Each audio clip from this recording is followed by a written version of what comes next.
বহু লোকের কথা আপনারা জানেন, তারা তাদের সন্তানদেরকে কষ্ট করে তারা মানুষ করেছে, এখন অন্য জায়গায় থাকে। ইভেন তাদের মৃত্যুর সময় তাদের ফিউনারেল প্রেয়ার, তাদের জানাজায় পর্যন্ত তারা উপস্থিত হতে পারে না। আমি সেই জন্য বলছি, আমরা এখন একটা এক্সোটিক একটা ম্যাটেরিয়ালিজমের মধ্যে বসবাস করছি। আপনাদের সন্তানরা যেন আপনাদের মাধ্যমে এই শিক্ষা যেন তারা না পায়, আপনাদের কাছ থেকে তারা দিনই শিক্ষা পাক। আপনার ঘরটাকে এমন বানান না যে আপনার ঘরটাকে ঢুকলেই মনে হবে এটা মসজিদ টাইপ। কেবল কি আপনি মসজিদে গিয়ে আল্লাহকে স্মরণ করবেন?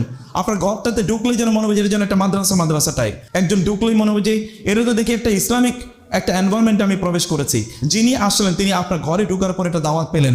আপনার ঘরে অন্যান্য বইয়ের পাশাপাশি সাইড বাই সাইড সেখানে যদি কোনো লাইব্রেরি থাকে, সেখানে দিনী বই থাকুক, কোরআন থাকুক, সেখানে কোরআনের তাফসির থাকুক, হাদিসের বই থাকুক, রাসূলের জীবনী থাকুক, অন্যান্য দিনী বইগুলো থাকুক। আলাদা একটা কোয়ার্টার, একটা কর্নার রাখবেন। ওইখানে গেলেই তারা মনে করবে না আমি একটা ইসলামিক কর্নারে এসে, ওদের একটা ফিল তৈরি হলো, একটা অনুভূতি তৈরি হলো। ওইখানে গিয়ে তাকে নিয়ে কোরআন তেলাওয়াত করুন, তাকে নিয়ে সেখানে গিয়ে রাসূলুল্লাহ সাল্লাল্লাহু আলাইহি ওয়াসাল্লামের জীবনী পড়ুন, সাহাবায়ে কেরামের জীবনী তাদেরকে বলুন।